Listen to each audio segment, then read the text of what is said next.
Dear students, math classes में आपका स्वागत है।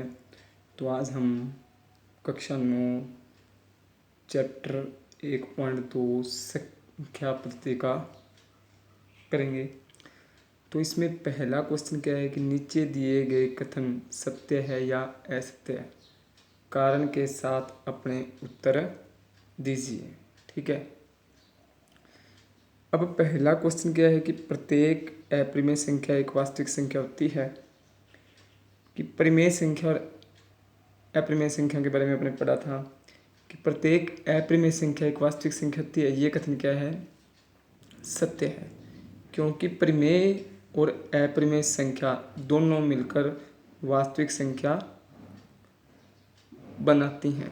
अर्थात अपने ऐसे भी लिख सकते हैं कि परिमेय और अप्रिमेय संख्याओं का समूह ही वास्तविक संख्या है। तो ये कथन क्या है? सत्य है, क्योंकि परिमेय संख्या भी वास्तविक संख्या और अप्रिमेय संख्या भी वास्तविक है।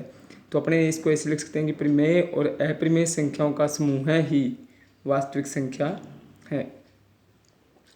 अब इसका सेकंड पार्ट है कि संख्या रेखा का प्रत्येक बिंदु रूट m के रूप में होता है, जहां m एक प्राकृत संख्या है।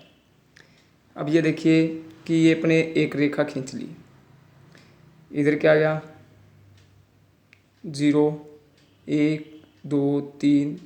ठीक है। अब एक रूट एक मतलब एक मान किसका आता है? रूट एक का मान एक होता है। अब रूट 4 का मान कितना होता है? 2। रूट 9 का मान कितना आता है? 3। ठीक है। अब इसको तो अपने संख्या रेखा के रूप में लिख सकते हैं अगर इस अकॉर्डिंग देखा जाए, क्योंकि 1 2 3 ये क्या है? प्राकृत संख्या है। लेकिन यहाँ पे इस संख्या रेखा में 0 भी आ रहा है। तो जो 0 से स्टार्ट होती है वो कौन सी होती हैं? पूर्ण संख्या होती हैं। और इधर क्या गया? -1 -2, और इसका जो रूट निकलता भी नहीं और ये प्राकृत संख्या नहीं है। तो अपने इसका कथन क्या लिख देंगे? ऐसे, क्योंकि 0 -1 -2 आदि किसी प्राकृत संख्या का वर्गमूल नहीं हो सकता। ठीक है। अब प्रत्येक वास्तविक संख्या एक अप्रिमेय संख्या होती है। ये क्या है? असत्य है। ठीक है, क्योंकि जो वास्तविक संख्या परिमेय होगी वह अप्रिमेय नहीं हो सकती। प्रत्येक वास्तविक संख्या एक अप्रिमेय संख्या होती है। ये क्या था? असत्य, क्योंकि जो वास्तविक संख्या परिमेय होगी वह अप्रिमेय नहीं हो सकती। अब उसके बाद क्या सभी धनात्मक पूर्णांकों के वर्गमूल अप्रिमेय होते हैं? यदि नहीं तो संख्या के वर्गमूल का उदाहरण दीजिए जो एक परिमेय संख्या है। तो अपने पढ़ा था कि √2, √3 और √5 ये क्या है? अप्रिमेय संख्या हैं।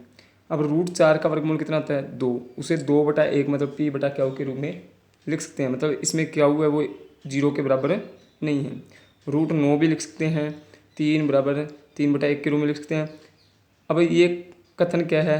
असत्य है, मतलब नहीं, सभी धनात्मक पूर्णांकों का वर्गमूल एक अप्रिमेय संख्या नहीं हो सकती, क्योंकि जो पूर्णांक होंगे कईयों का वर्गमूल निकलेगा